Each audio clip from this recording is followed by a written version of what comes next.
Wow, Han Kang winning the Nobel Prize in literature. That's big. And the vegetarian winning the International Booker Prize a few years back. It's incredible, and we get to deep dive into her work today. It really is a landmark moment. Her work is clearly striking a chord with readers everywhere, and when you look at her life, it's almost like her path was destined to be in literature. I mean, her own father, Han Sung-won, was a novelist himself. Oh, yeah, I'd forgotten about that. A novelist. Talk about a tough act to follow, huh? And her brother's a writer, too. What must it have been like growing up in a house like that? It's a really interesting question, that kind of legacy.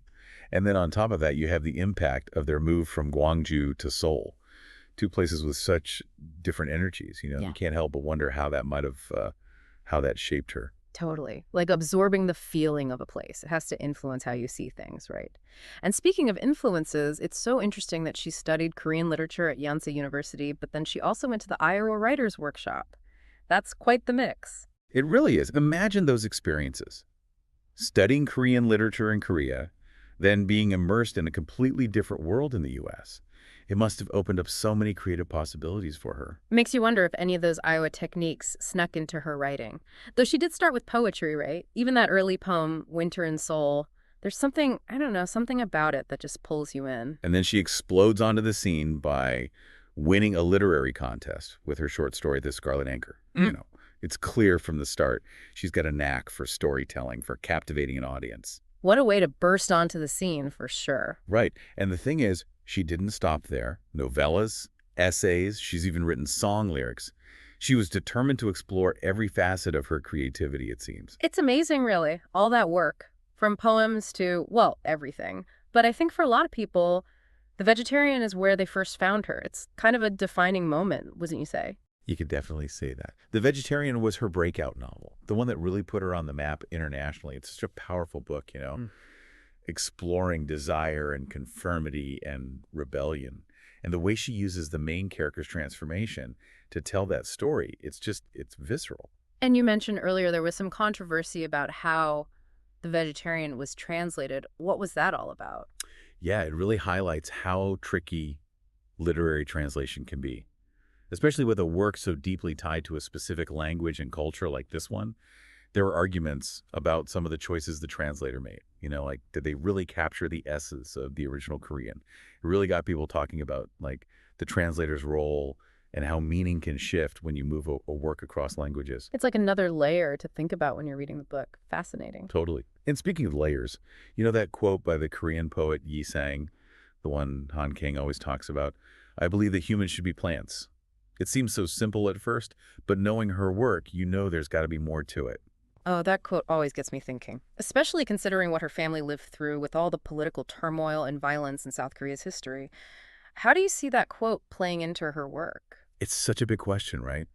I think for Han Kang, that quote speaks to this longing for something less destructive in how we exist. Plants might seem passive, but they have this amazing ability to survive, to adapt, even in the toughest conditions.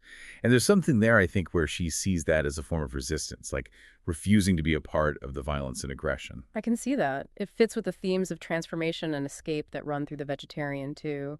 The main character rejecting meat, wanting to become something other than human. It's like she's desperate to break free from what society expects and find a more peaceful way to be. Exactly. It's about questioning everything. What does it even mean to be human? And that exploration of human nature, that's a constant in Han Kang's writing, often through these dark, surreal, and incredibly powerful stories. You even see it in how she writes about a sculptor in Your Cold Hands, her own interest bleeding into her work and adding this whole other dimension. It's like she wants us to really confront the world, Yeah. to see it in this new kind of unsettling way, and it's clearly resonating. The Nobel Prize, that's like the ultimate stamp of approval. It doesn't get bigger than that, right? Yeah. And you've got the Man Booker, the Yi Sang Literary Prize. It's more than just awards. It's that her work. Yeah. It just stays with you. It crosses cultures. It speaks to something universal about what it means to be human. You know what really struck me? Reading about her process. She wrote The Vegetarian by hand. Wow. It seems incredible now, right? Yeah. With everyone glued to their computers. It's like this very deliberate slowing down. You can practically feel the weight of every word on the page. It reminds you of something she said once. She talked about how writing is this constant battle with her own limits, trying to give voice to things that are practically impossible to describe. It makes you realize how much of themselves writers pour into their work. And it makes reading her work that much more powerful. It's not just sitting back and absorbing. You're actively engaging with these complex ideas and emotions. So for someone just discovering her work, where would you suggest they start? Well, The Vegetarian is the obvious choice. Sure. But for a truly immersive experience, I'd say pair it with Mongolian Mark. Those two novels, they were written together as companion pieces, and they offer these really fascinatingly different perspectives on some similar themes. I love that idea, getting this fuller picture of her vision. Exactly. And that's what makes exploring her work so rewarding. She tackles these really difficult questions head on with this incredible blend of rawness and beauty in her writing. There's nothing else quite like it. Well, you've definitely given me a lot to think about. I can't wait to experience her work firsthand. And for our listeners, I think we've only just scratched the surface of Han Kang's world. We talked about her early years, the influence of her family, those years she spent abroad, and we saw those threads that run through all her writing across all these different forms.